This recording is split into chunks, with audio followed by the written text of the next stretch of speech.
Then when he came in and he did this sort of thing with it, we had no idea that's what it was. So all the demos, I'm doing this like weird goblin voice.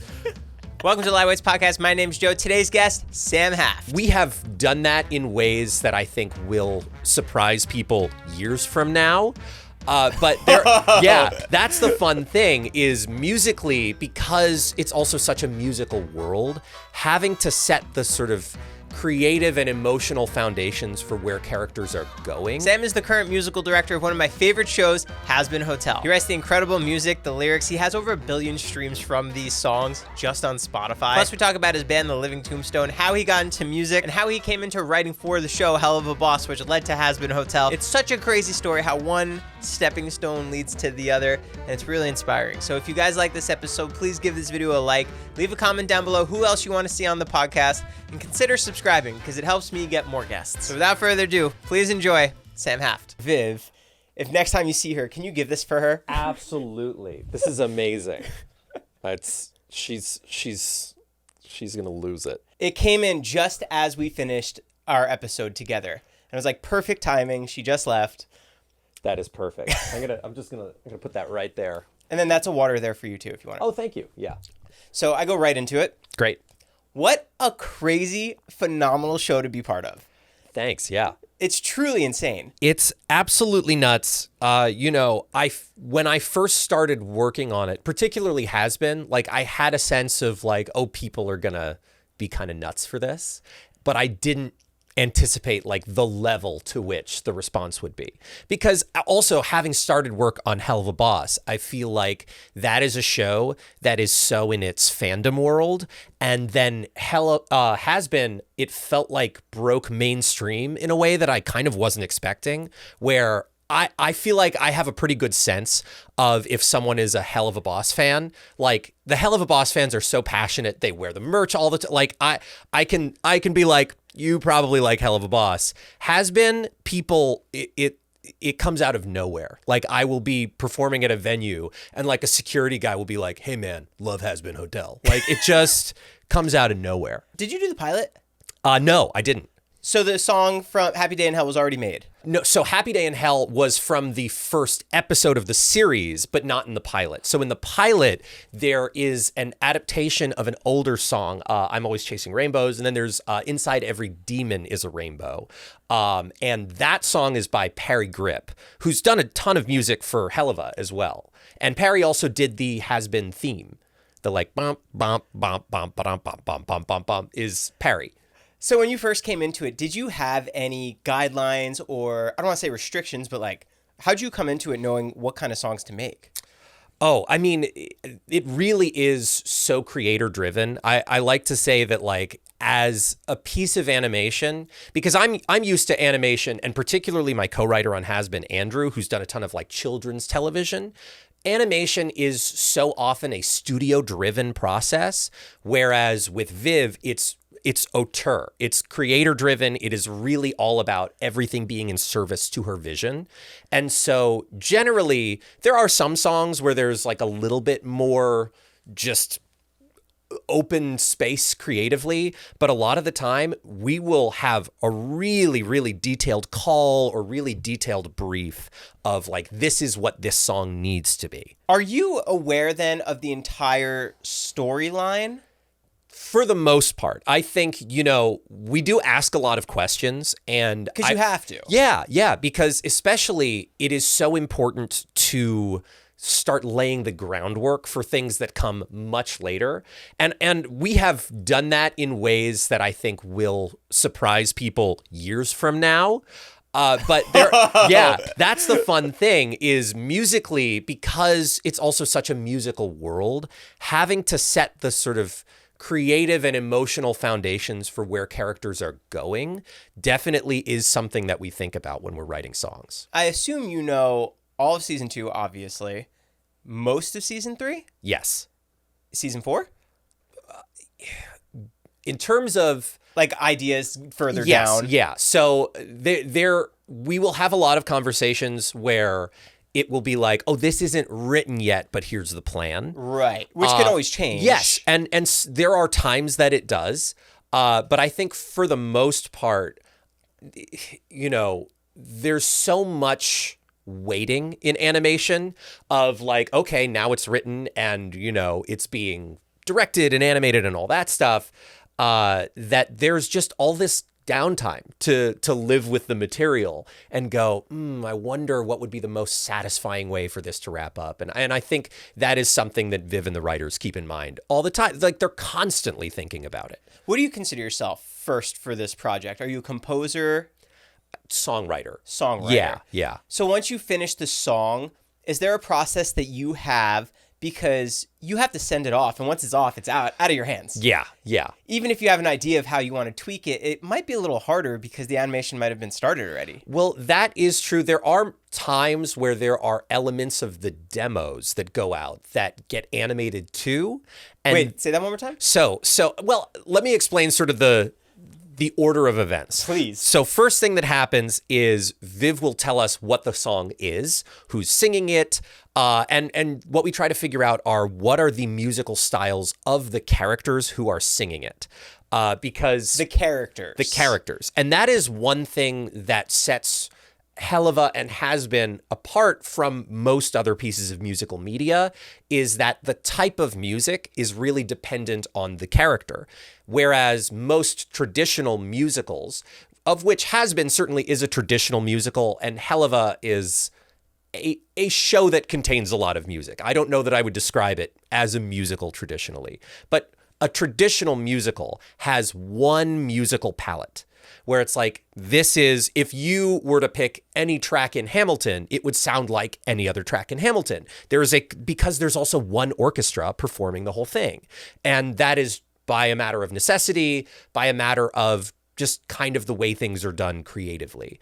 But working in animation and working in an environment where a lot of what we can do with music production is digital, the fact is we can kind of give each character their own orchestra. So it is very important to know what characters are part of the song, because the characters have an influence on what the song's music will be. That was one of the things that I was blown away at, is how each song had its own unique taste, its own flavor. Totally. And that is what defines the musical style of the song, not its purpose in the story, not anything else. It's really like who is participating and what is their vibe. So that is one of the most important questions we ask when we get the sort of brief and we're having a meeting about what is this song gonna be. Then from there, Andrew and I, if it's a co-written song, because Andrew and I now kind of going forward are really co-writing almost everything. There are one or two songs that are just me, and then there are sometimes like outside songwriters that come in. But Andrew and I have just started doing so much. And generally, like, we love working together, and working together makes the work done faster. I feel like it makes the work better. It's a great collaborative partnership. So Andrew and I work on Zoom. We pass things back and forth. We work on Dropbox. So like, I will be working on a project file while he's asleep because we've got a time difference. He's in New York. He will wake up, he'll start working on it, and the project file will change asynchronously. And then we'll Zoom and we'll be like, here's what I did. Okay, here's what you did. Interesting. Let's work on those and make a plan of how to work on this separately. And then eventually we have a demo. So a demo is a version of the song with very rough production and what we call scratch vocals, which is basically just me doing impressions of the cast singing the song. With the lyrics, or just with a rough the lyrics. melody? Oh. Yeah. And generally Viv doesn't see it again until there is a demo, for the most part. And we try to get the demo done as soon as possible because Viv has such a sharp creative vision that we know there are going to be some notes and there's going to be some iteration.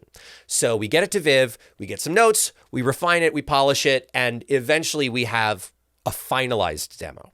Once that happens, that goes out to, in Helluva's case, Horseless Cowboy, who is the company that records the actors, or in Hazbin's case, Bento Box. And then they bring in the actors. Andrew or I, or both of us, will be on the Zoom or in person in studio recording the actors. and then we composite their vocals together. We take all the takes we like, we combine them together, we tune them, we mix, we produce, and then the demo becomes the final version of the song. But what you were getting at before about, is there sometimes an issue where there's an idea that they animate to, and then the song changes a little bit, and then it creates sort of this conflict that needs to be resolved.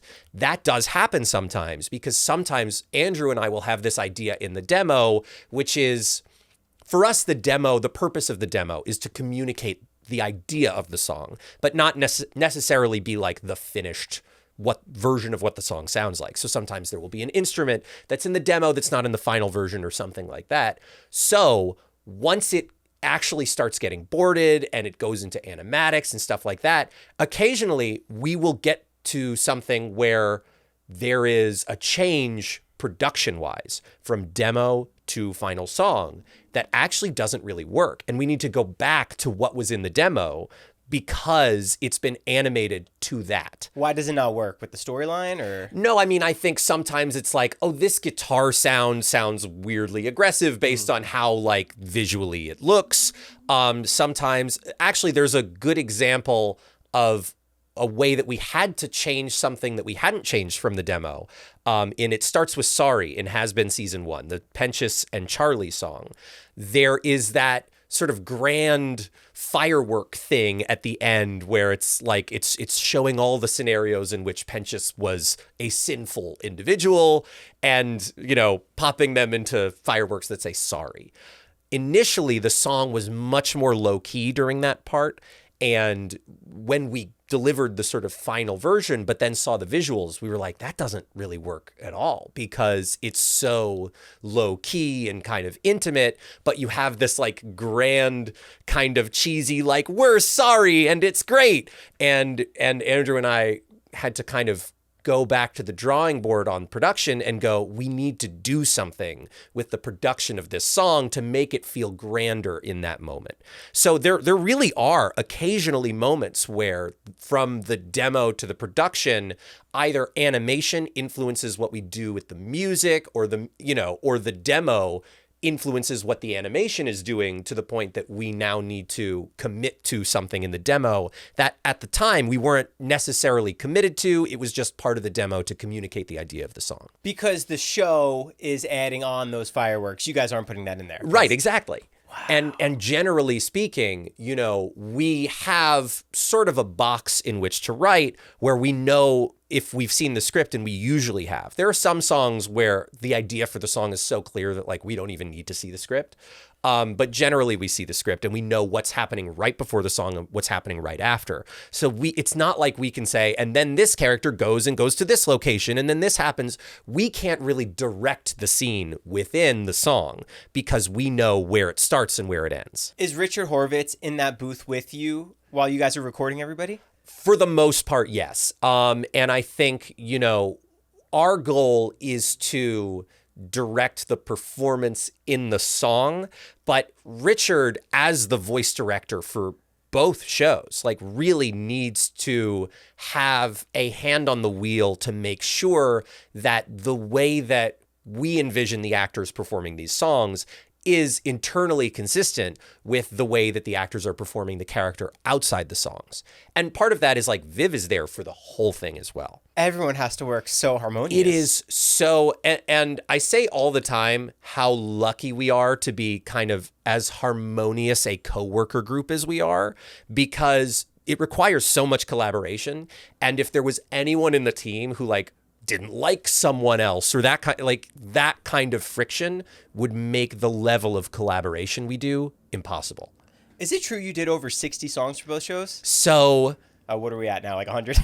Well, I was going to say, I was trying to mentally count this last night. And I think based on everything that has been done and will be done contractually, I think the number's over 100 songs. Mind-blowing. Which is not, I mean, that is bigger than the discography of a lot of bands that I love, which feels surreal. Like it's the number of ideas and stuff like that. As a songwriter, I'm very intimidated by that number. But I think in terms of stuff we've already done, it's probably close to 60. Yeah. What kind of bands do you like? Oh, gosh. So one of my favorite bands that I always like to put people on is a band that was really only active in the early 90s called Jellyfish. Huge fan of Jellyfish. They are kind of a very theater-y prog, not fully prog, but like prog-y rock band. They are theatrical rock is how I would describe them. They have like a little bit of Queen, a little bit of ELO. Sometimes the guitars, which like can be pretty hard, are a little Queens of the Stone Age. I'm a huge fan of Jellyfish. I try to put everyone onto Jellyfish. Anyone else from today? I'm a huge Mitski fan. Okay. I think Mitski's body of work is just incredible. It's Did you creative. just see her? I've seen Mitski in concert twice. But not recently. Okay. I haven't said for the new album. I think it's This Land is Inhospitable and So Am I. I haven't seen that for that sort of tour. But I did see right after Laurel Hell, which is an album that I adore.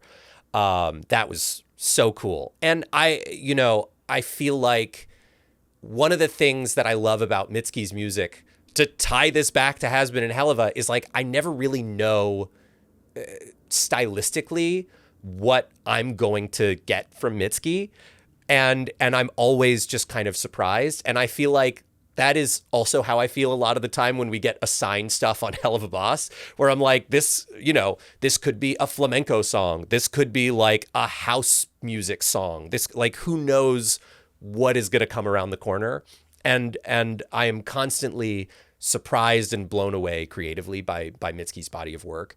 I really like the collaborative work of Billie Eilish and Phineas. I think it's fantastic in terms of just like modern artists who are working right now. Do you ever get stumped by a song that you're supposed to write for? All the time. And how long does it take you to get out of there and figure it out? Part of it is that I don't have the luxury of being able to go like, I'm not really feeling this. Like, I don't know what to do with this. And that has been a muscle I have had to learn how to flex, the idea of like creating inspiration when I'm absolutely like staring at a wall. And I think part of that is, I guess I would describe it as like improv. And it's one of the things that makes having a collaborator so useful, because there will be times that I have no ideas whatsoever, but he might have a germ of something. And then we just sort of essentially improv back and forth, where like I start humming a melody or he starts playing a couple chords. And then even if he's not necessarily feeling these chords, I might over Zoom go, oh, wait, that. And so it's just a matter of turning songwriting into creative play and taking the pressure off, like, oh, I need to be inspired. I never even think about inspiration. Like there are times certainly where I'll have a musical idea when I'm like out in the street and I'll like be recording voice notes. But I don't nowadays ever feel like I'm constrained by the idea of, oh, I need to find inspiration for this. Because now the process is like, I'm going to play until there is something. Where does every Hazbin and a Helluva song start with? Is it you at a piano? Is it you listening back to those voice notes of other ideas you had?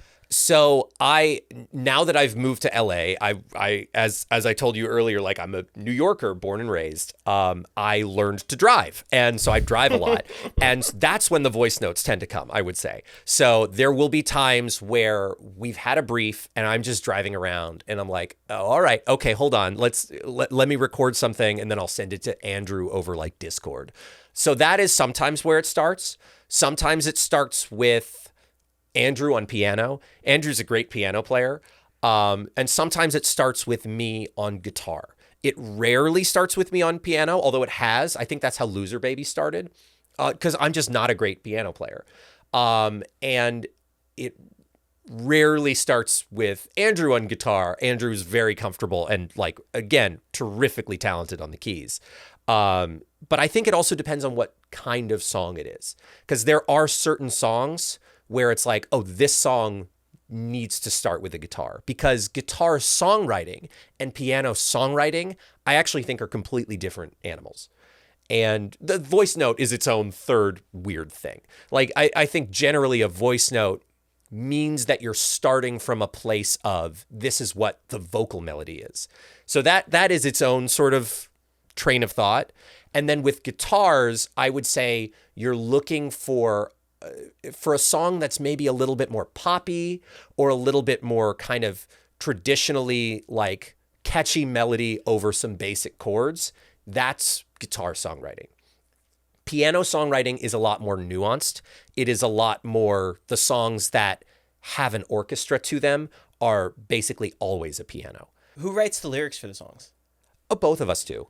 Wild. Yeah. And it's fun that like we get to punch up each other's lyrics too, because there will be times where, you know, Andrew comes back to a project file because we're trading them back and forth over Dropbox, and I've written some spec ideas for a verse with your scratch vocals on it. With my scratch vocals on it, and he goes, "Oh, you know what? Like that's not really a clean rhyme, or I feel like we're using this word too much," or so. And like we each have different things that we notice in each other's lyrics that we kind of correct for and that we polish. And it's so fun that there isn't one defined role, that it's not like Andrew does the music and I do the lyrics, or like that stuff like that. We both do everything, really. You guys obviously are aware of all the characters in the scene. Do you try and throw everybody into the pot so that they get involved a little? Yes, I think, you know, with Hazbin, that becomes part of the conversation in the brief as well. Of who Viv wants to be. Yes, of who is participating, because that's also a budget issue. And with Helluva Boss, which is a self-financed indie show, you know, it's like, you know, oh, if we want them in, we'll pay to get them in. But with Hazbin, there's also like, it's not just Spindle's budget, like it's Amazon's budget. And they're like, these are the actors that you have budgeted for this episode. So occasionally there will be a song where it's like, you know, we could put this person in, but they're not in this episode, and we would need to pay to add them to this episode. Even if they're present in the background not speaking, like we would need to pay to add them to this episode to put them in. Something that Viv mentioned on a live earlier this week, I think, which people were like, oh, hey, why wasn't Velvet in the finale, the bit when the V's are singing in Hazbin season 1? It's budget. Like, it's, you know, that sometimes is a factor in Hazbin in ways in which it's not in Helluva, but it also works the other way around too, where sometimes we'll be doing a number that is taking place in a location where maybe we wouldn't initially think, oh, this character should be in the song, but then we go, oh, this character is actually already in the episode. Well, we love how they sound when they sing. Why don't we come up with an excuse to add them to the song? And so that happens sometimes too. It really works both ways. I feel like Hazbin, because it has that kind of studio participation, there are things like that we keep in mind, that we're like, well, we have this actor. Why don't we record them on this? Let's come up with a reason that is musically justified to have them in. Can you speak a little on the advantages and disadvantages of working on two different shows, Hazbin and Helluva, that have two different budgets that are in two different realms? For example, self-funded and Amazon. Yeah. I mean, I think part of it is there are restrictions with the studio workflow of Hazbin, but those restrictions are sometimes helpful.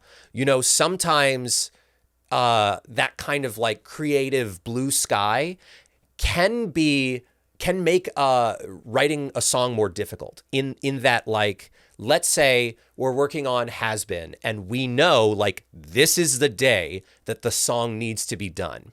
It means that like we need to really commit to the idea and have it finished. Whereas in Helluva, because the timeline is a lot more loosey-goosey, we have the opportunity to say, you know what, like we have the first kind of chunk of this song idea, but I'm not crazy about it. Why don't we try something completely new? Whereas I feel like we are committing to ideas faster and like more immediately with with Hazbin. And I think part of that's a timeline thing. This is such an interesting conversation. I'm really enjoying it. Thank you. This is so cool. How long are you given to finish the song, generally? Oof. With Helluva, because the animation timeline is so long, and they can animate the episodes sort of asynchronously, where they'll be like, oh, you know what? We're animating every part of this episode that's not the song, and then later we'll animate the song when the song's done. Is that doing you a favor? That is doing us a favor. That is, then it's like we Take have your time. Yeah, generally speaking, Helluva Boss, the amount of time we have to finish a song is measured in months, and for Hazbin, it's measured in weeks. Oh. For season 1, because the cast got scheduled. Really, they kind of did the schedule from the moment production started. There was a hard date at which cast members were going to start recording. So for season 1 of Hazbin, we had, I would say, probably 10 weeks to do the entire soundtrack. How many songs is that? 16. Yeah. And so there were bits where, notably, there was a period of time in October of, I think it was 2021, when we were writing season 1 of Hazbin, where we would be directing song sessions of like episodes 1 and 2 while simultaneously trying to finish songs for episodes like 6 and 7, because we knew we would have to record them in like a week. Oh my God. It was so intense, but again, it taught us so much about how to do this fast and to do this well. And I think now, I mean, season 2, we had a good chunk more time than that. So season 2, we got to take all those skills that we honed in season 1 with the tighter timeline and apply them to this slightly more relaxed timeline for season 2. And I think it just made the work even better. Were you and Andrew together during that? Thankfully, yes. So we were remote for the first chunk of season 1, but then when the recording started and we realized the amount of time we would need to spend on Zoom every day between writing together and being on these sessions, Andrew flew out to LA and we spent like a week and a half here just grinding through songs every waking hour of the day. It was kind of amazing. Like it sort of felt like theater camp in a weird way.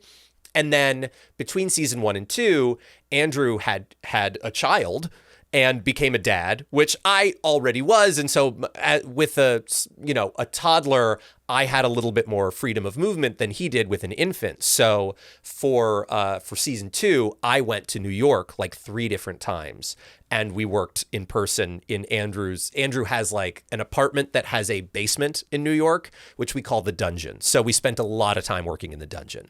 How many streams does Hazbin Hotel have now? God, it's probably, I think it's maybe 1.2 billion, something like that. Do you just have plaques on plaques on plaques? I have one plaque at the moment, which is a Billboard plaque, which isn't for stream count, but it's for like placement in the Billboard charts. So this was the thing that really kind of blew me away and made me go like, oh, this is like really something in terms of its musical reception, which is when it came out, it got number 1 on the independent albums chart. It got number 1 on the soundtracks chart, and it got number 1 on the comedy chart. And it stayed number 1 on the comedy chart for a few months, I think. But on the soundtracks chart, it was number 1 for, I think, 11 weeks. And I think that puts it in the top 10 of like TV soundtracks, number 1 TV soundtracks of all time.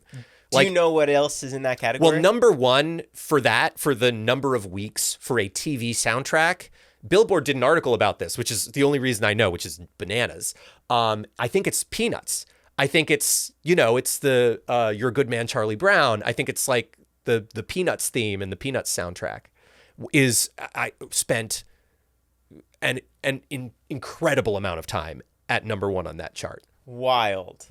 What's your and Viv's reaction to this as it's coming out? It's surreal. I mean, I think it's also kind of hard to conceive of. to look at big numbers on a screen, it's cool, but like I think the human mind has difficulty conceiving of large numbers, you know? And so it's just like, yeah, big number, good. But there's no element of like, oh, I feel this until you go to the conventions. And that's when you see like a convention hall full of people who are like singing Happy Day in Hell to each other and stuff like that. And that trips me out. Like that is where I really feel like I'm reacting to it and internalizing like, oh my God, all these people know all this stuff. What does that feel like for you to know that this song was created in the dungeon and now it's being spoken at a theater? It's weird. Like we don't, in the songwriting process, we don't think about it at all. I think if we did, it would make the work harder to do because then we would have to go, but can I picture theater kids like yelling this at each other? Like, I think that would in certain ways compromise the process. And I think it is important to, you know, we try not to think about the audience when we do what we do. We try to think about an audience of one, and that one person is Viv, because it is really, it's not like, hey, we want to give the crowd their favorite show. It's we want to be true to what Viv's vision is. So that's what you cater the songwriting to? Always. Wow. Yeah. Even like all the instrumentation is like, ooh, I think Viv would like this kind of thing. 100%. Like we think about that all the time.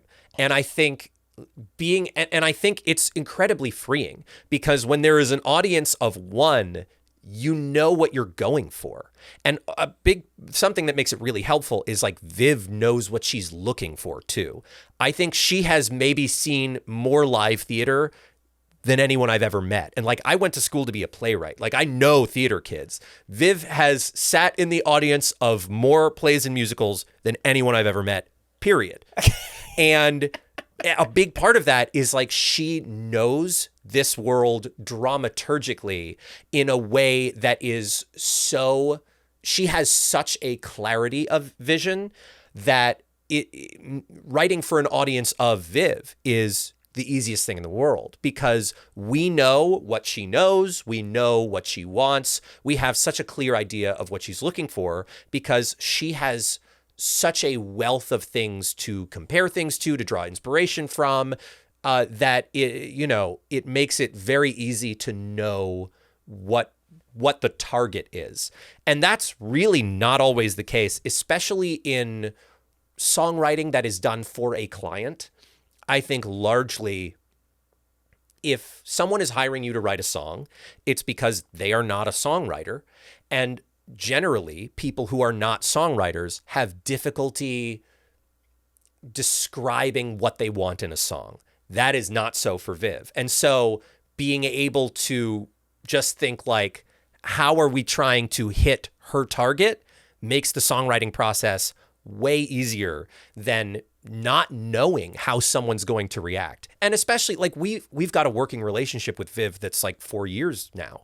So we know her well enough creatively that we're like, oh, she's going to love this. Or like, I don't think she's going to agree with this decision. And we can kind of shadow box against what the critique might be or what the compliments might be while we're writing. So is the music chat really you, Andrew, Viv? Yes. Although when the writing is happening, it's just Andrew and I. Right. Wild. Yeah. How did you and Viv find each other? So this is a very weird full circle story. When I was in high school, I was paired, you know, those like big brother, little brother, like mentor programs for like freshmen with seniors. I was paired with Andrew Underberg at my high school. And Andrew at the time was getting really into digital music production, and he showed me what he was doing, and I found it fascinating, and it got me into digital music production. So that's the far flashback, right? Then I'm performing in New York. I started doing like voiceover work and like comedy music, and I'm doing comedy music with this guy, Bill Bria, and Bill and I decided to make an album And I hit up my high school friend, Andrew, who I know is now at this point a more and more accomplished music producer. And I say, hey, Andrew, we're working on this comedy music album. Would you produce it? He says, yes. So Andrew and I work together on this album. The album does pretty well, and it's well received. And I think it goes to #1 on Apple's comedy music or like comedy chart. And so I'm feeling really good about that. I'm thinking I should be making more comedy music and I should be producing more comedy music. And then I go to a going away party of a friend who's moving to Texas to do anime voice work. And I meet this guy, Yoav Landau, who had started a music act called the Living Tombstone. And I say, hey, I've got this comedy music album that's doing pretty well. I feel like I need to be making more music. I know you're a music producer. You're making more music. And we were getting along really well that it was like, hey, why don't we get a music studio here in the city together? And I'll work over here and you'll work over there. But like, we'll just share the space and it creates accountability for each other that like, I know if I'm here and you're working there, it creates this pressure of like, oh, he's working, I better be working, just to pressure ourselves into being more productive. Well, we're sharing this studio and I'm listening to what he's making and I'm giving bits of feedback here and there. He's listening to what I'm making. He's giving bits of feedback. We eventually start working and writing songs together. And then, we sort of partner through the Living Tombstone and start becoming like full-on collaborators. Then we both move to LA. Yoav has a housewarming party and he introduces me to Vivian. And he goes, hey, this is Sam. He does comedy music. This is at this point, Viv was about to release the Hazbin pilot. This is 2019. And she is just starting to spin up Helluva Boss. And Yoav knows about this and he goes, I know you're doing all this stuff and you need music that can be funny. So why don't you and Sam get to talking, get to meeting each other? And Viv and I had coffee. We exchanged, materials. She sent me some scripts. I sent her some songs and she tried me out on some songs for Helluva Boss for the second episode, Lululand. Of season 1? Yes.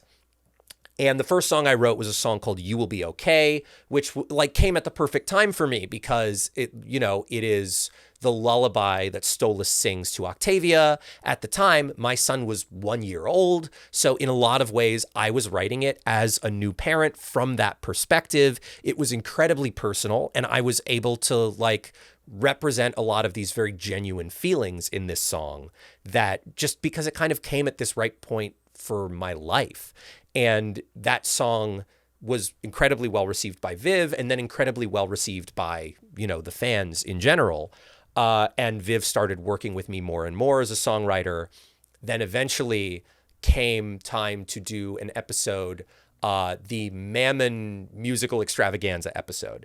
And for that song, for that episode, she said, there's this song that is kind of a K-pop song that I'd like you to write.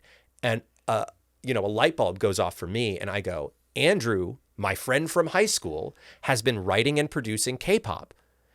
Why don't I hit Andrew up and see if he would like to co-write a song with me for Helluva Boss? So I hit him up. We do this song. It's called Clown Bitch. It's, again, very well received. And then Viv says, oh, I like the way you guys creatively complement each other. Here's another song. And then here's another song. And then here's another song. And then pretty soon, Andrew and I were doing an abundance of Helluva Boss songs.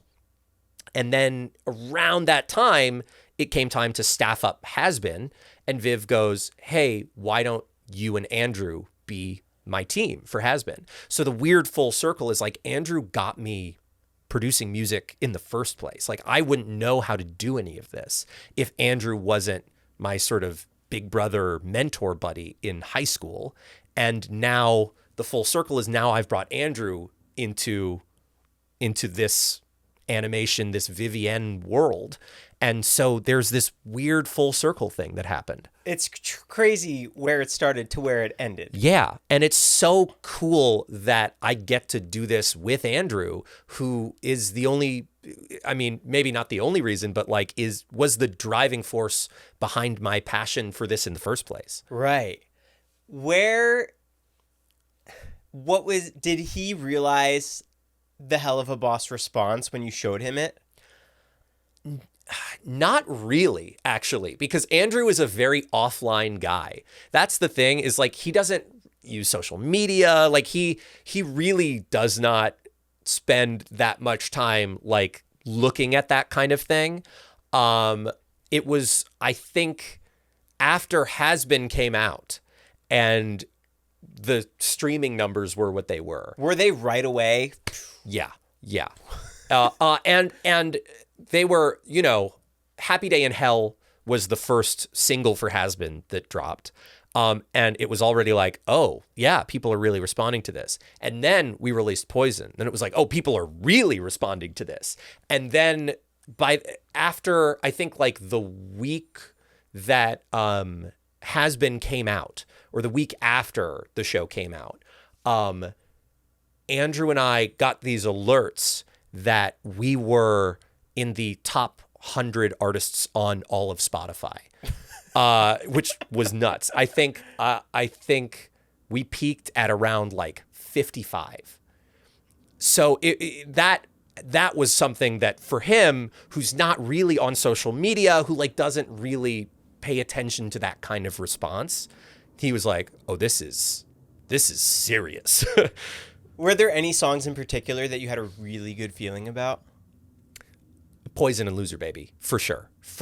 When we finished those songs, we were like, oh, that was the moment when we thought like, this soundtrack is gonna be great. That's before Blake hopped on it? This is when it's That's just before the two? Blake hopped on it. Mind-blowing. Once we recorded Blake on it, I mean, our response wasn't even really about the song after we recorded Blake. It was just about Blake and like how good he is.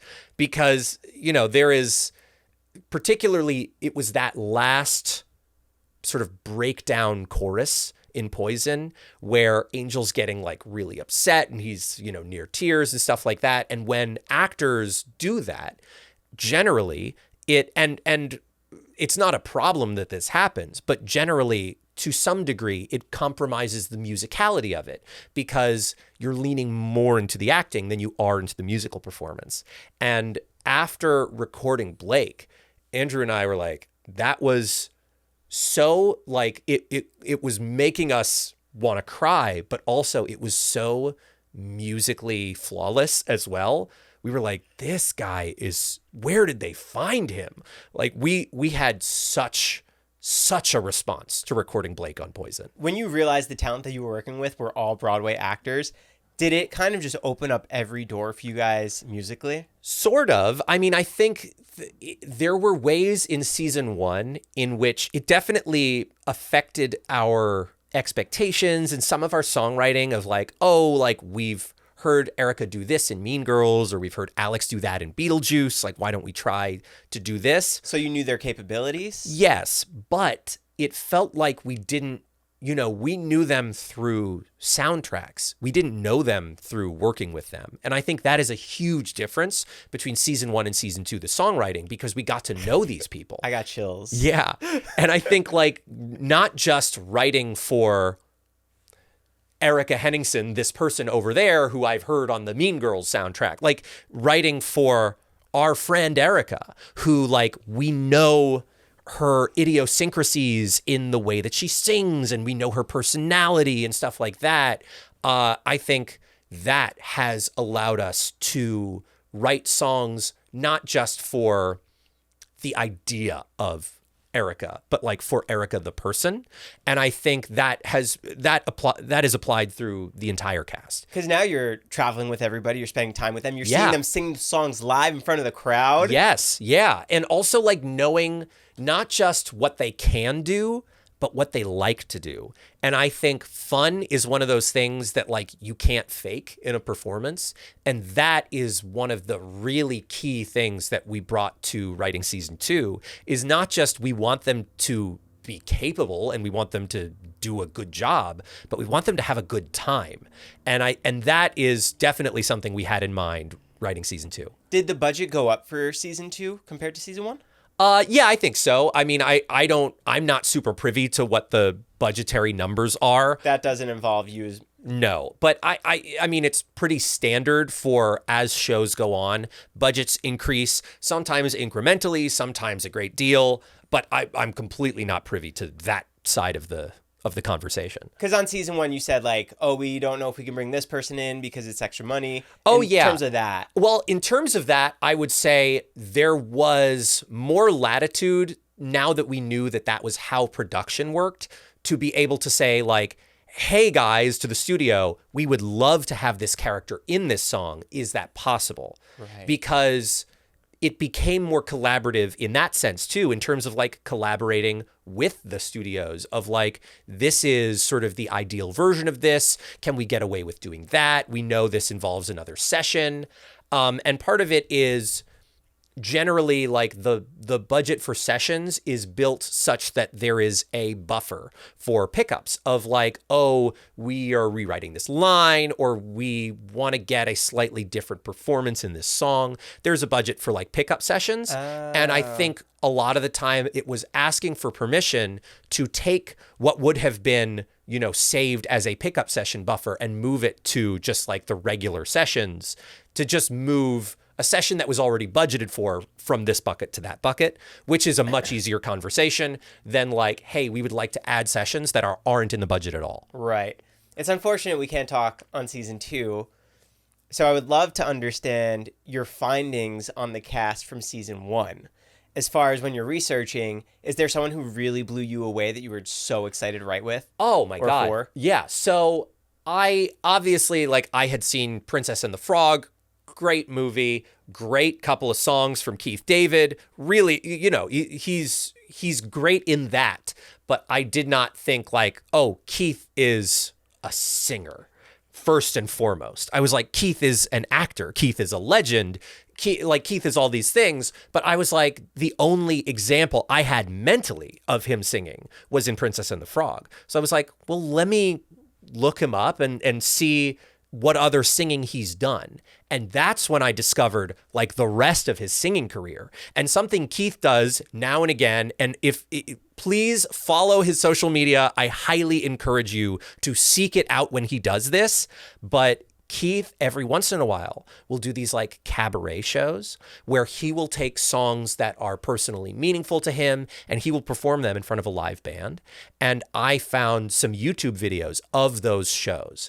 And that is where I was like, this is Husk. That was the thing that like really opened a lot of doors creatively and like mentally for Andrew and I, is seeing those, because it's kind of like a lounge singery vibe. It's a little bit kind of croonery, kind of Rat Pack. Like it really, in the heyday of the Rat Pack, if Keith was working, you know, that many years ago, I feel like he would have had a place in the sort of in the pantheon of those performers, because he is so naturally a crooner. Like he is just an incredible talent, and being able to discover that about him and then apply it to the songwriting and then get to write for Husk in that way.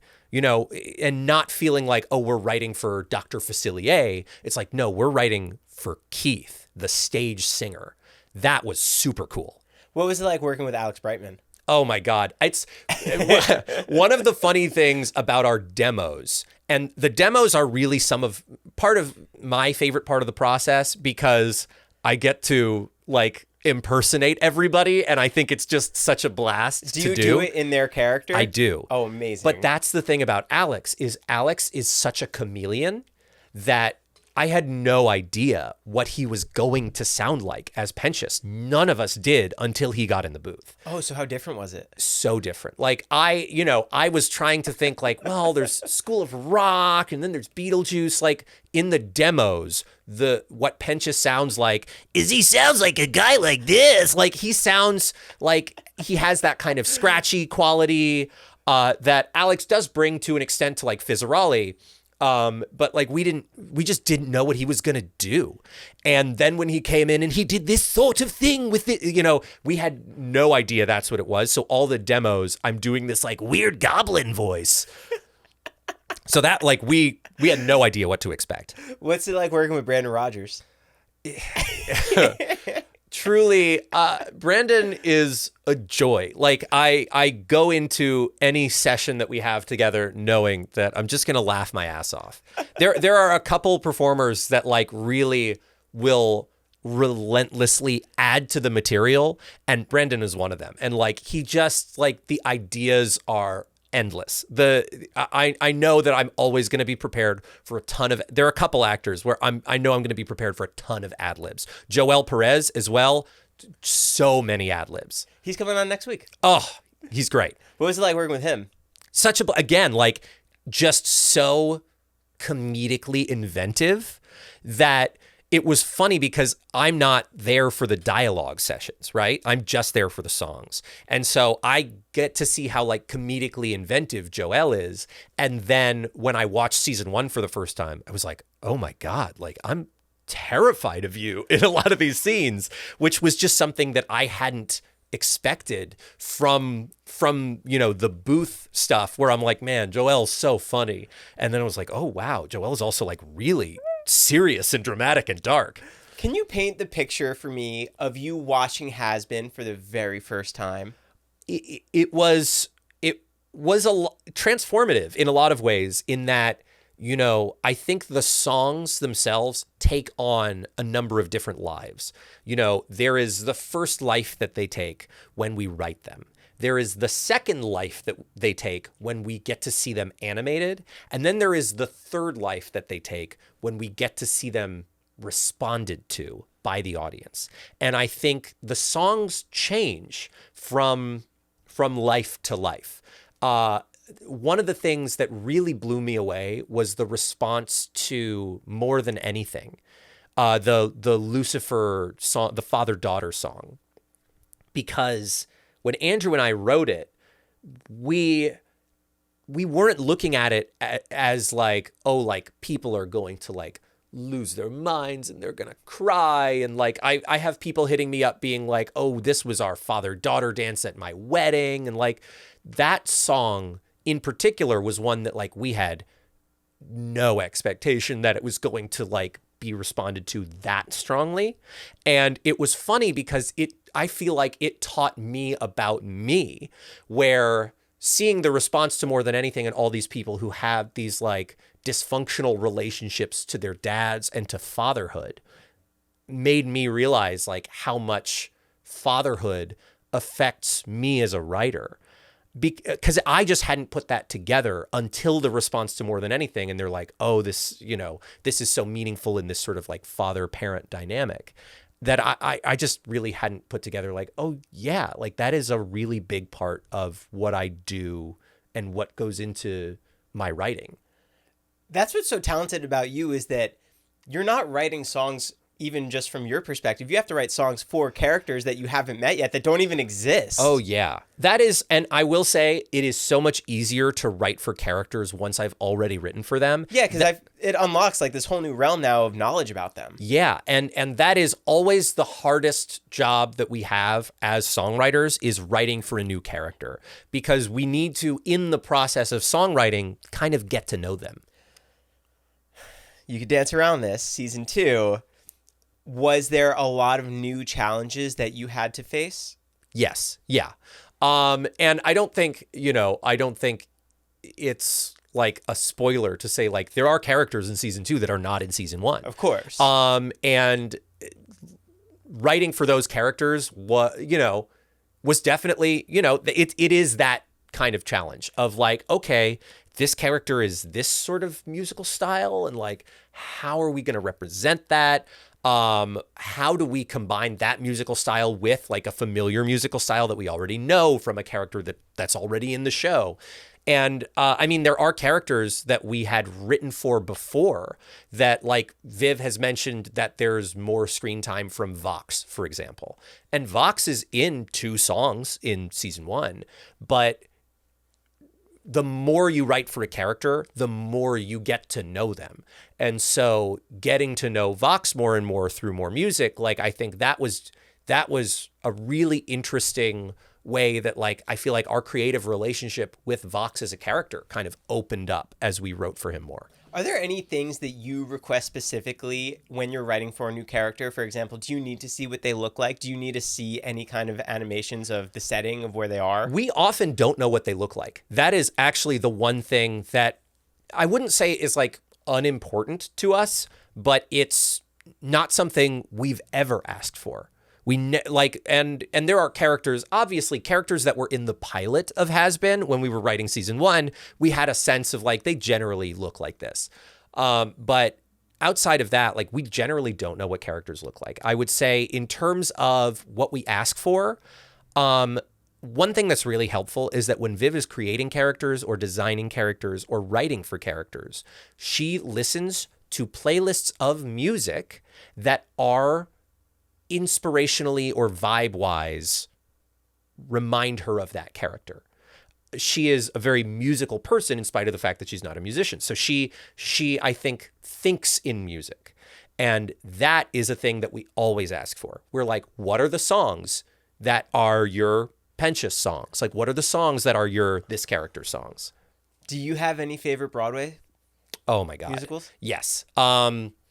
Technically not a Broadway musical, an off-Broadway musical, and it was also on the West End. There's one called Bat Boy the Musical, which is based on this like Weekly World News article about like a hybrid bat child in Appalachia, which is, I really want to turn people onto Bat Boy the Musical. It is like a scrappy indie horror comedy musical about like this mutant bat child as a parable for tolerance, that is also kind of a story about domestic violence, but is also like, you know, I think tonally, if you love the variety of tone that is in Hazbin and Helluva, I would recommend Bat Boy to you because it has these moments that are incredibly funny and it has these moments that are like really heartbreaking and very sincere. And I think that is one of the things that I love so much about Hazbin in particular is its sincerity. I love Jesus Christ Superstar, huge fan. I like the work of Sondheim quite a bit. Are you excited for the Wicked movie? I am excited for the Wicked movie. I think I have seen Wicked a number of times, and I think that makes a movie like that really challenging in that everyone's going to be bringing into the movie their ideas of what the musical is and how the music sounds and stuff like that. So I think that is one of the big challenges for movie adaptations of musicals is you will have a lot of people coming to see it. It was the same with Mean Girls, where it's like, well, I've seen this before. And I have expectations based on what I've seen already. So I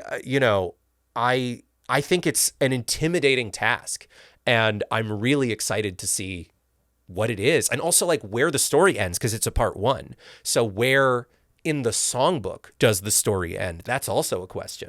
We're at an hour. Is your meter okay? I'm good. Yeah. Okay. Do you ever look at Disney movies for inspiration? All the time. I actually posted about this earlier this week, that one of my favorite musicals of all time is Disney's Hercules. I think about it all the time.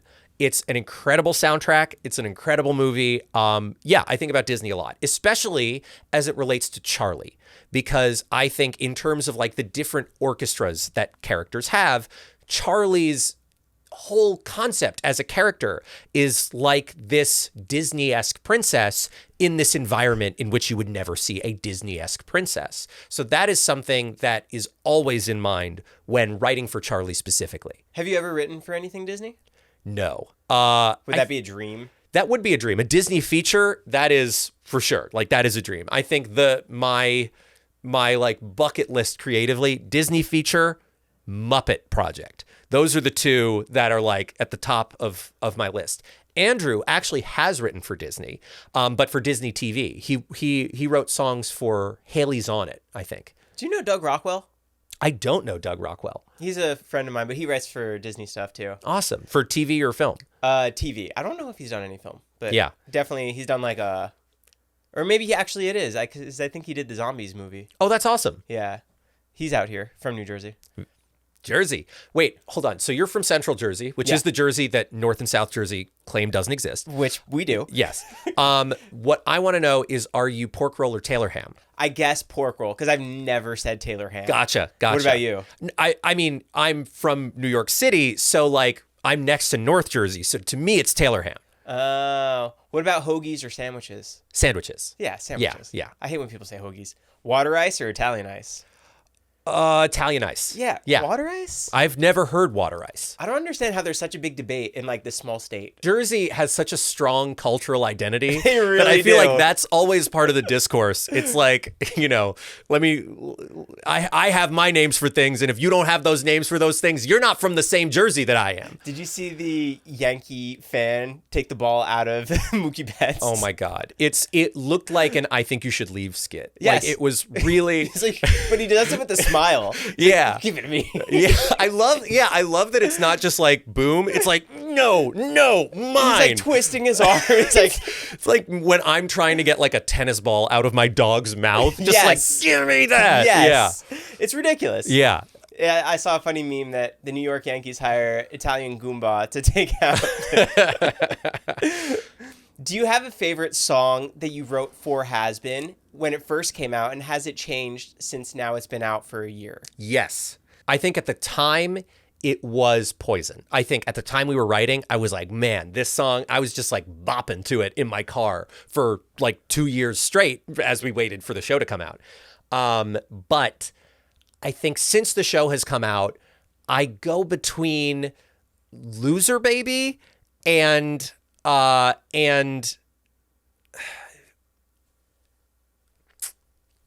Ready for This. I really love Ready for This. I think it is my favorite performance of Erica's in the season. And I think for that reason, because Charlie is like the emotional core of this show. And I feel like that is where I get the most, like, this is Charlie's, like, I want song. This is her kind of let it go. Like, this was the song that is like Charlie putting her foot down and deciding and understanding and realizing what her identity is. And I think I find that so affecting every time I listen to it. What about seeing the visuals now? Does that add to your love for it? Oh yeah, there are songs that like I liked but didn't love until I watched. One of those songs was Whatever It Takes. Once I watched it, the moment Vaggy's verse starts with Stephanie, I just like started weeping. I was like, oh, like it just, again, it's this idea of these songs take on different lives at different stages of the process, where at the time it was like, yeah, like this is a fun song. It's kind of anthemic, a little bit of pop rock.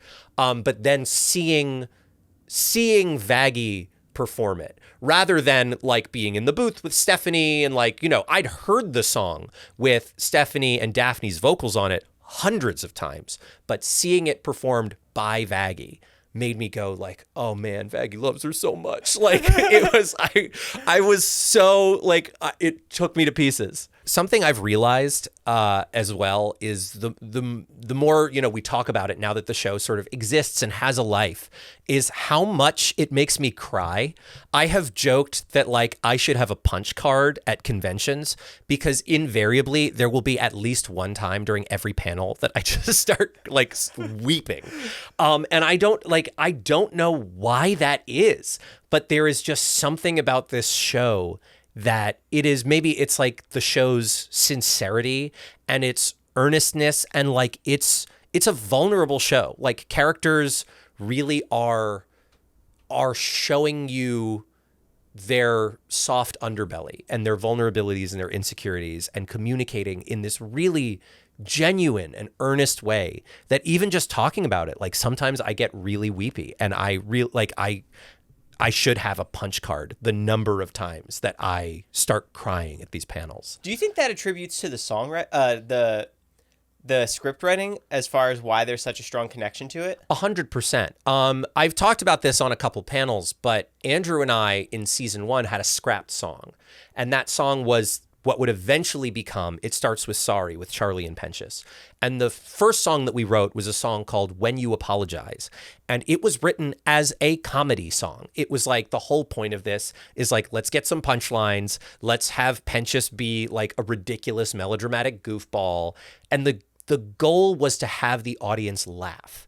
And it was like completely rejected, and rightly so, because through creatively figuring out what that song was supposed to be, we came to understand that our job as songwriters is not to make jokes. When the characters are funny, it's because the characters themselves are funny people, but it's not that they're cracking jokes. It is the core of the show is sincerity. And the job of that song, it's not that the song isn't funny. There's virtually every time that song is screened in front of people, there's that little like, it starts with sorry, bling, bling. And there's the two big blinks that Penchus does with his watery eyes, always gets a laugh. But people are laughing because he's so sincere. And the sincere heart of the show is the reason people connect to it the way that they do. It's not because, oh, it's so funny.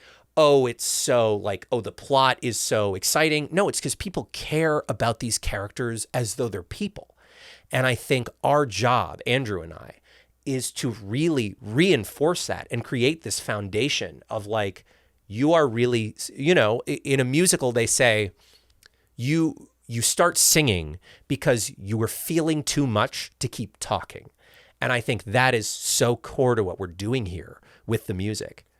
That's so cool, the fact that everybody can come together to make that happen, because that's really rare. Oh, yeah. And I mean, because that's also, in so many musicals, that's also the intent. And it's not like every musical has the reaction that Hazbin has had. So it's not the fact that they're cracking jokes. It's the fact of how sincere they are. Yeah. And I also think that is in comedy writing in general. Like I went to school to be a playwright or a screenwriter. And that was something that was always reinforced to me as a writer and as a storyteller. People talk a lot about how a show like Parks and Recreation, like, oh, it really found its footing in season 2. Well, it's because it let the characters be funny as the characters, as opposed to like, oh, that's a funny situation. What a funny joke. It's like, oh, that's funny because Tom is doing it. And because I know Tom, the idea that Tom would do that, that's funny. And I think that is core to like making comedy work, is it's funny because it's them, not just it's fun. It's like, haha, funny. And that's a difference between comedy as a stand-up or comedy as a screenwriter. That's how I view The Office, is the situations. Yeah. Interesting. Yeah, but it's like there are things that Michael Scott in The Office says that are hilarious, not because it's just those words. It's hilarious because it's Michael saying them. So you know his backstory, you know why he's saying it. Yes. Exactly. And I think ultimately like that is, we need that kind of human context in life. With the things that we laugh about in life, they're not like script style comedy. The things that make us laugh, we laugh at people we know because we know them. Right. And the decisions of why they're making it. Yeah. Right. Can we talk about The Living Tombstone? Sure. Did you write Spooky Scary Skeletons? I did not. In fact, Andrew Gold wrote Spooky Scary Skeletons, who was an incredible songwriter who has since passed away. He also wrote the theme to The Golden Girls. Thank you for being a friend. Very prolific songwriter. And he had a Halloween record that my music partner Yoav in 2013, he just like really loved this song, Spooky Scary Skeletons, and he remixed it for fun. Didn't even put it on YouTube at first. He put it on Tumblr. And it blew up on Tumblr, and he goes, well, I should probably put this on YouTube. Put it on YouTube. And for a number of years, on Halloween, on the 31st, it was the #1 video on the entire website of YouTube. It's such a jam. Yeah, just for that day, it would be the #1 video on the internet. Wild. It's nuts. Did you work on the Five Nights at Freddy's song? I also did not. So Yoav and I started writing together in 2016-17. Okay. And we met at the end of 2016. So at the top of 2017, we started collaborating together. And then the first song we really co-wrote was a song called My Ordinary Life, which came out in fall of 2017. Okay. Did you went to the Five Nights at Freddy's film though? Yes. And in fact, our music was used at the end of it. The Five Nights at Freddy's song, which Yoav wrote, that is, talk about, Andrew and I in a dungeon, not really anticipating the response to things. Like Yoav in his bedroom in 2014, just being like, hey, I love this Five Nights at Freddy's game that came out this week. Let me put this together. I think this is fun. And again, I think it came out on Tumblr probably a day or two before it came out on YouTube. And that song had such an impact and I think it came at the right time. The Five Nights at Freddy's fandom didn't really sort of exist as a fandom yet. It was just sort of coalescing together. And Yoav was already kind of what you would call horse famous, people who were big in the brony scene. And so a lot of people who were bronies who maybe weren't familiar with Five Nights at Freddy's were like, oh, my favorite brony musician has made a song about this and got into it. And the song had such an impact that in 2022, when they were filming the Five Nights at Freddy's film, they invited us to set in New Orleans. We were in the soundstage. We were in Freddy Fazbear's Pizza, which was, by the way, it is... I really think, the platonic ideal of filmmaking is every dollar spent really goes to what you see on screen. Because I think, especially with big blockbuster films, so much of that money is just going to the talent, right? Whereas it felt like, every dollar was look at these animatronics. Look at this Freddy Fazbear's Pizza. The amount of attention to detail and practical effects too. There was really a Freddy animatronic walking around there. There was the Freddy Fazbear's Pizza was a real area you could walk around in. There was a real ball pit. There were real soda machines and arcade machines and stuff. It was so amazing, the feat of production design. And it was completely surreal to be able to look around and be like, this isn't just a series of blue screens. I'm inside the pizzeria right now. Does stuff like that get you excited to just keep writing and throw it out there into the universe? Oh yeah. You never know where things are going to end up. And I think that was so exciting. And it's also just Yoav is my best friend, right? He and I spend almost every day seeing each other, and we spend more hours together than almost everyone in my life except for my wife and children. So I being able to see someone who you're that close with achieve a dream is surreal. It's amazing. I felt high for a month just seeing him get this accomplishment. Songwriting's so crazy how that happens. It's bananas. Can we fire through some fan questions? Yes. Can we get a hint as to who will be getting some songs in season 2? Also, what's your favorite song? Oh God. My favorite song is a song. I'm trying to think of NDA safe ways of answering these. Yeah. There is a song in the second episode of season 2 that is my favorite song so far. And it's, in fact, not only my favorite song so far, it is a song that executives at the studio, I have heard secondhand that they're like, have you saying to each other, you heard this song yet? Man, that song. I'm really excited about this song. So there's that. Can't tell you anything else.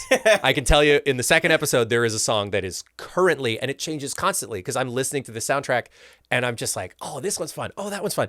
But at the moment, there is a song in episode 2 that is my current favorite. Are you currently still writing songs for the show? No. No. It's out of your hands. It's finalized now. And now it's been renewed for season 3 and 4. So now that's what's in front of us. Right. But you don't have any details. Okay. Yeah. But I will say, season 2, the writing for that has been finished for a long time. Right. Now it's just the animations. Yeah.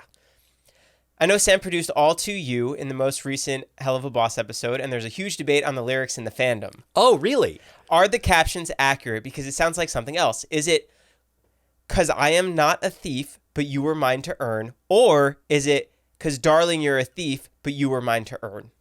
Because darling, you're a thief. That's the second one. Yes, yeah. And I didn't write the lyrics. That was, I just produced on the song. It's Julian Hornick, who's an incredibly talented songwriter. Which song has been the most enjoyable to write? Ooh, across both shows, for Helluva Boss, I still think my peak of fun was Clown Bitch, because, a lot of songs that we write have to do a lot of plot lifting of like, oh, this really needs to get this character here, or like explore this feeling of this character. Whereas Clown Bitch was just like, you got to write a banger pop song. And like, it's so fun to get what I describe as like fun and games song assignments, where they don't need to like necessarily accomplish something story wise. They just got to be a great song. So Clown Bitch, such a blast. On Hazbin, I think there is a song in episode 3, which may be the most fun Andrew and I have had in the songwriting process across both seasons. Oh, for this upcoming one? Yeah. Are there limitations that you have? Like, this needs to be a minute and a half. This needs to be no more than 2 minutes. Oh, yeah, absolutely. And generally, like, we are given a ballpark length past which the music can't be longer than in an episode. No BPM requirements or No anything. BPM requirements. But although, I mean, sometimes it'll be like, this should be an up-tempo song, or this should be a slow ballad. There have been songs, there's a song in season 2 of Hazbin that, like, it, in order to get it sounding the way we wanted, and also like, adhere to time limits, we actually, we sped up like 10-15%. And after the song was done? No, not after the song was. We would never do that. But like before we recorded it, when it was just still in the demo phase, it was actually Viv's idea. Viv was like, you know what? How would this song sound like 10-15% faster? And we played it and we were like, oh, this worked. Because we were trying to figure out like, how do we cut anything out of this song? And we couldn't, we were just like banging our heads against the wall. And Viv was like, what if you just speed it up a little bit? And she did it on her computer. And we were like, oh, that actually, I think that would sound really good. And it did. And so there have been times where, that causes us to shorten something. That actually happened in the finale song in season 1. There were just a couple, maybe 5 or 6 seconds that we trimmed out of the song. Like, not even that much, but just to really get it to a place where it was like, that's the right length. Is it hard for you to chop out a part of the song because it feels like it's your baby? It's harder for me than it is for Andrew. I think I get more invested than Andrew does, because also Andrew's been doing this for TV shows for a long time, mainly kids TV and little kids TV as well. So I think he's used to that workflow of I'll chop this off, I'll do that. He has an easier time killing our darlings than I do. That said, I don't. There are songwriters I know who are really intense about it, who are like, no, I can't change this. It compromises the vision. I'm still very clear-eyed that this is not my show and this is not my vision. As I said before, this is all in service of Viv's project and her vision and her story. But there are definitely times where I've been like, do we have to change this? I really like this one bit. And there will be times too that there's a joke or a word or a phrase that we aren't able to get in one song that will be like, you know what? We're going to be able to fit this in later. Did you write any songs that got animated to that got scrapped?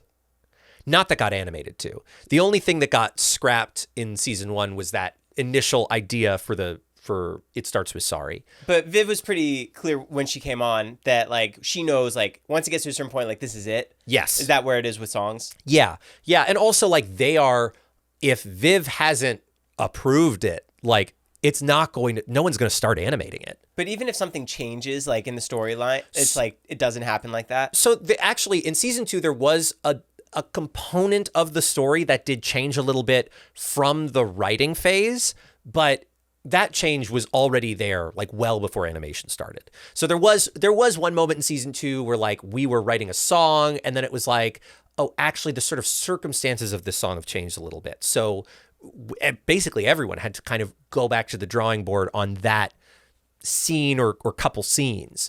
And I think that, but again, we were like way off from animation starting at that point. That was still like early in the writing process. Is Helluva Boss the only animated show that you know of that's kind of like self-funded for the magnitude that it's at? For the magnitude that it's at. I mean, actually, no. I mean, like, there are a lot of really great, indie animation shows on YouTube. The Amazing Digital Circus obviously is doing so great. And the creator of that, Gooseworks, actually worked on the score for season 1 of Hazbin Hotel.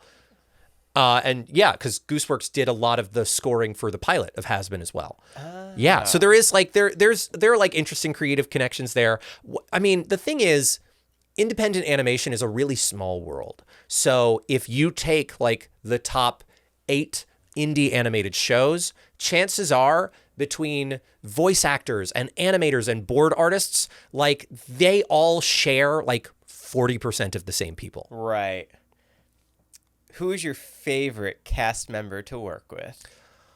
I can't play favorites. I can't. But you can just recall like a great moment. Yes, yeah. I would say I don't have a favorite cast member to work with. I'm about to start crying like Charlie when she's up there doing the trust falls, being like, I just love you guys so much. Like, that is my energy all the time. I adore these people.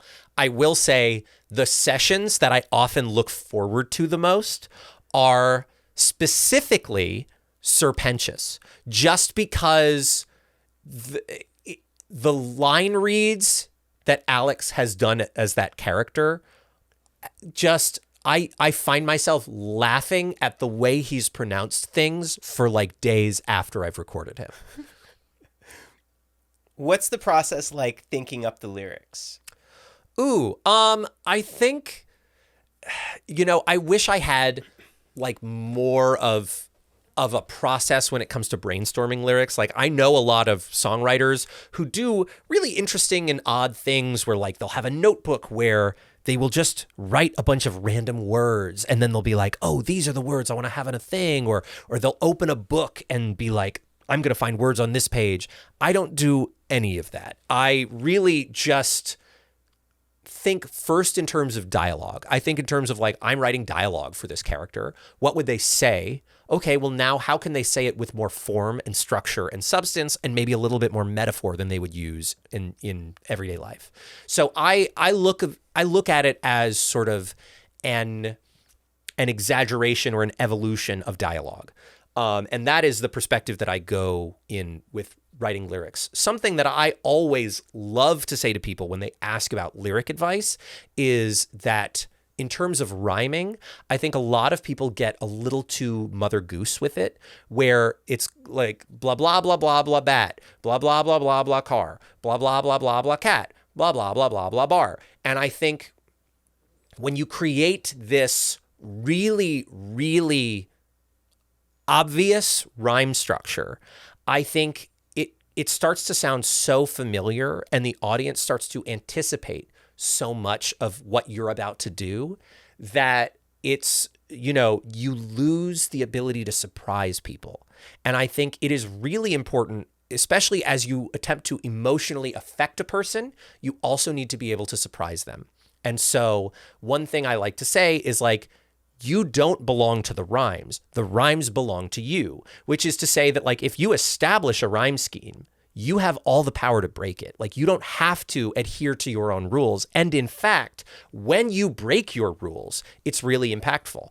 On the other hand, there are people who are like, I don't even care about rhyming. And I think that is also a valid way to write lyrics. But at the same time, not having any sort of rhyme scheme doesn't allow for that familiarity to be created. And I think songs are, for me, in my experience and in my process, I find lyrics the most powerful and affecting and interesting when you create something familiar and then you diverge. Because I don't think you can surprise someone until you've created an expectation. That's why I love this show so much. I'm not a musical person, and as I'm watching it, I'm falling more and more in love with it. And it's because normally, I guess, like you said, that I would anticipate the lyrics, but I can't with you. I appreciate that. Thank you. That's so cool. And I also like using weird words. Like every once in a while, like there will be words that I drop into songs that are like, generally, especially in pop music, less so in musicals, but like also musicals like to be kind of direct in their phrasing. And pop songs like to also be very direct and use kind of simple words that are very easy to like translate across languages and like that anyone can hear and kind of know what you're saying. I like to throw in like a memorable phrase that's just like a little odd or a little strange or just no one's heard in that context. For something that comes to mind for a Living Tombstone song is there's a song we did about Untitled Goose Game called Goose Goose Revolution. And one of the words in the chorus is the word malediction, which is a word that I don't think I'd ever heard used outside the context of the game's Soul Calibur. Like, I can't even think of a usage of that word outside of like dark fantasy. But it was a word that I think, well, like that, we're describing like the honk of the goose as like a portent of ill omen, and describing it as a malediction was a really kind of fun little memorable word to stick in the middle of a chorus that like nobody would ever put that in a song chorus. And that's what made it fun. Right. I feel like there's two different kinds of shows out there. One's where you can kind of like walk around, do something else while you're watching it, but Hazbin is something that you have to just sit down and watch because everything is forward progress. Oh, yeah. And I have tried, like, because also I get access to episodes before people do. And so there were times when I had access to episodes of season 1 where I'd be like, oh, I'm just going to put Hazbin on in the background while I like do something else. And it's impossible. Like, I would just keep being like, what's happening? This? Oh, it's this part. Oh, yeah. Like, it's not a passive watch. Have a lot of other doors opened up since the show came out? Yes and no. I mean, I think it takes so long for the ripple effect of something to, it takes a long time for that ripple effect to impact.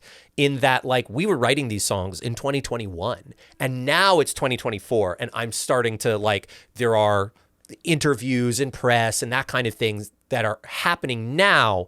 And, like I had people reach out after season 1 came out. But again, that's like 3 years after I wrote the songs. Crazy to think about. Yeah. And so it takes a while for that stuff to kind of land because show business is just so slow. Right. What else do you have coming up?